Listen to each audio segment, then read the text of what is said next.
नमस्कार बहन और भाइयों। लक्ष्मी माता केवल धन की देवी नहीं है, वे शांति, संस्कार और सौभाग्य की देवी हैं। जहां घर साफ होता है, जहां मेहनत और सच्चाई होती है, जहां स्त्रियों का सम्मान होता है, वहां लक्ष्मी माता स्वयं वास करती है। लक्ष्मी का घर में आना मतलब घर में कलह नहीं, सहयोग होता है, कर्ज नहीं, संतुलन होता है और डर नहीं, विश्वास होता है। इसलिए कहा गया है, लक्ष्मी को बुलाना है तो पहले घर को नहीं, मन को साफ करो। अब कथा को प्रारंभ करते हैं। बहुत समय पहले की बात है। माता लक्ष्मी वैकुंठ धाम में भगवान विष्णु के साथ निवास करती थी। उनका वाहन था उल्लू। उल्लू दिन में सोता और रात में जागता था, इसलिए वह स्वयं को बहुत बुद्धिमान समझने लगा। धीरे धीरे उसके मन में अहंकार आ गया। वह सोचने लगा, मैं देवी लक्ष्मी का वाहन हूं, मुझसे बड़ा कौन हो सकता है। देवता भी देवी तक तभी पहुंच सकते हैं जब मैं उन्हें वहां ले जाऊं। एक दिन देवता माता लक्ष्मी के दर्शन करने आए। उल्लू ने रास्ता रोक लिया और बोला, पहले मुझे प्रणाम करो, फिर माता लक्ष्मी के दर्शन होंगे। देवता आश्चर्य में पड़ गए। उन्होंने कहा, हम देवी लक्ष्मी के दर्शन करने आए हैं, तुम्हारे नहीं। लेकिन उल्लू अहंकार में बोला, अगर मैं न होता तो तुम माता लक्ष्मी तक पहुंच ही नहीं सकते। यह बात माता लक्ष्मी ने सुन ली।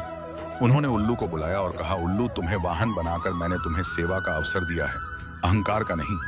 लेकिन उल्लू ने सिर झुका लिया और बोला, माँ, मैं तो आपके कारण ही महान हूं। माता लक्ष्मी बोली, यही तो तुम्हारी सबसे बड़ी भूल है। जो अपने पद और धन पर घमंड करता है वह पतन की ओर जाता है। उल्लू ने बात नहीं मानी।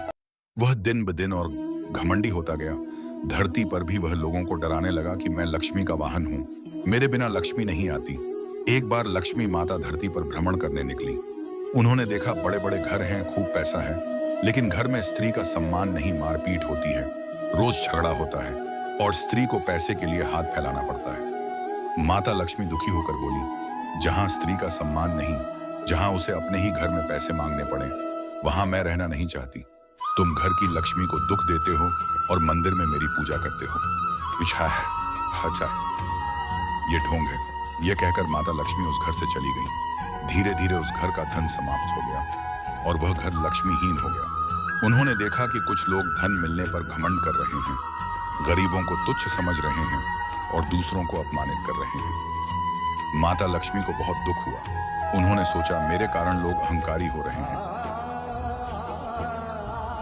यह ठीक नहीं है। तभी उन्होंने अपने वाहन उल्लू को बुलाया और कहा, उल्लू, तुम लोगों में विवेक जगाओ। उल्लू बोला, माँ, लोग मेरा सम्मान नहीं करते, अगर आप चाहें तो मैं सबको डरा दूं। माता लक्ष्मी बोली, नहीं, धन का उद्देश्य डर नहीं, सेवा है।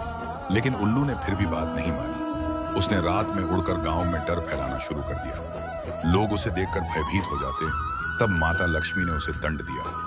उन्होंने कहा, आज से तुम रात में ही देख सकोगे और दिन में अंधे रहोगे। उल्लू डर गया। उसने कहा, माँ, मुझे क्षमा कर दो। माता लक्ष्मी बोली, मैं तुम्हें दंड नहीं, शिक्षा दे रही हूं, ताकि तुम समझ सको कि जो स्वयं को बड़ा समझता है वह अंधा हो जाता है।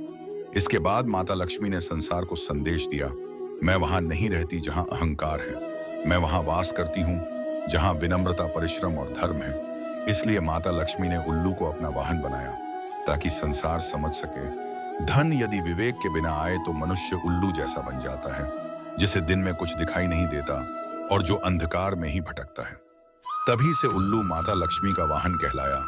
और यह कथा लोगों को यह याद दिलाती है, धन मिलने पर घमंड मत करो, धन से सेवा करो, अपमान नहीं। धन विवेक के साथ ही शुभ होता है। जो धन पर घमंड करता है वह अंधा हो जाता है। लक्ष्मी वहीं टिकती हैं जहां विनम्रता होती है। धन सेवा के लिए है, अहंकार के लिए नहीं। उल्लू विवेकहीन धन का प्रतीक है। अगर माता लक्ष्मी की यह कथा आपको पसंद आई हो तो चैनल को सब्सक्राइब करें, वीडियो को लाइक करें और इस कथा को सब तक शेयर करें। माता लक्ष्मी आवाज में आपकी मनोकामना पूरी करें।